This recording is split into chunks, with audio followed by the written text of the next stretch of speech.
ألم يأن للذين آمنوا أن تخشع قلوبهم لذكر الله وما نزل من الحق ولا يكونوا كالذين أوتوا الكتاب من قبل فطال عليهم الأمد فقست قلوبهم وكثير منهم فاسقون.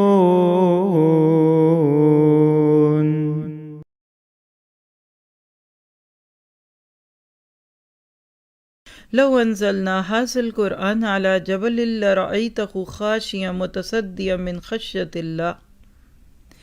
اگر ہم یہ قرآن کسی پہاڑ پر نازل کرتے تو تم دیکھتے اس کو کہ اللہ کے خوف سے دبا اور پھٹا جا رہا ہے.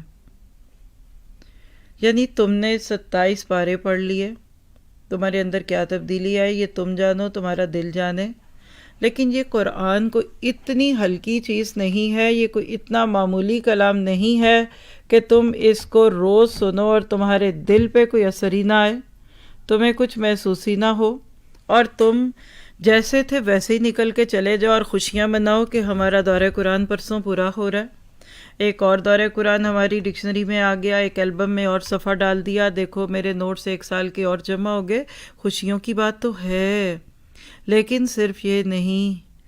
تو آپ کا میرا دل اگر اس قرآن کے بوجھ سے نہیں پھٹا اور نہیں دبا، خاشعا و متصدعا والی کیفیت نہیں ہوئی، خشیت الہی نہیں پیدا ہوئی، اور آگے نضربوها، اللہ کہتے ہیں وَتِلْكَ الْأَمْثَالُ نَضْرِبُوهَا لِلنَّاسِ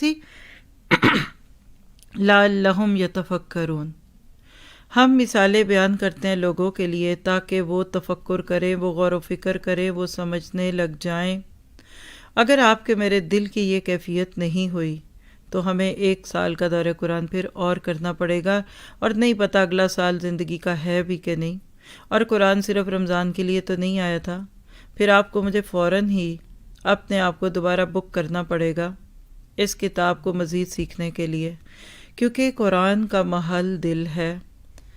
دل پر قرآن کی 6000 سے زائد آیتیں پڑھ جائیں اور پھر اس کے بعد یہ کیفیت نہ ہو جو ایک پہاڑ کی بتائی گئی، تو انسان اور پہاڑ میں آپ فرق کر کر دیکھیے کتنا فرق ہے دونوں میں.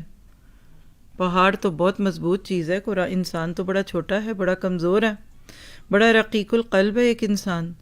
تو ضرورت ہے اس بات کی کہ ایک انسان جب اپنے آپ کو اس چیز میں لائے تو غور کرے کہ کیا اس قرآن نے میری زندگی میں تبدیلی پیدا کی ہے، کیا واقعی میرے دل کے اندر سے گندگیاں نکلیں اور خیر آئی.